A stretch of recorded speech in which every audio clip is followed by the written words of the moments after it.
Hey friends, it's Pastor Dan joining you today for your daily devotion on this Thursday. Today we continue our 40-ish day journey through the book of Daniel. Today we're stopping off at the 3rd chapter of Daniel, verses 1 through 7.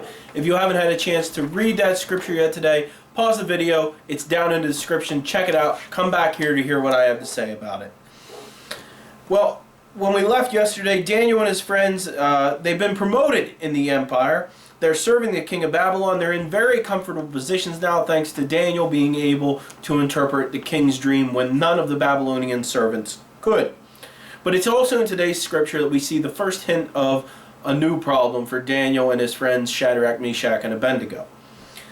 King Nebuchadnezzar today creates an idol. He creates this statue of himself. He puts it out and he issues this decree that whenever a horn blows or a musical instrument makes noise, the people are to stop what they're doing. They are to bow down and essentially worship his image. This is going to be a problem for Daniel and his friends who worship the one true God and who know that idolatry is a sin.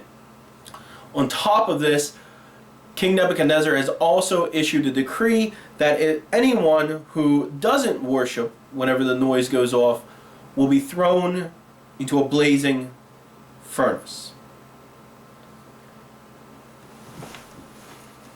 What can we take away from the scripture today? Well, sometimes I feel like we fall into the same trap that Nebuchadnezzar does.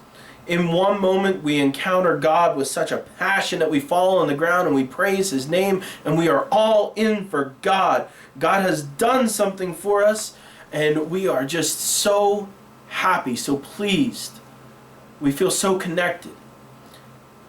And then in the next moment, we forget what God's done for us. We go back to the normal ways. Too often, Christians do this on Sunday mornings. We act one way while we're in worship, and we seemingly turn our back on God the second we walk through the doors. Sometimes I think we forget we can take God with us when we leave the church on Sunday mornings.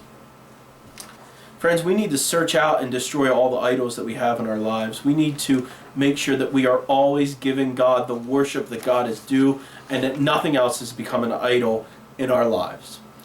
So I hope that the Spirit will help to reveal those things that become idols in your life, and I hope the Spirit will help me to reveal the things that become idols in my life so that we can together get rid of them and focus our worship back on God.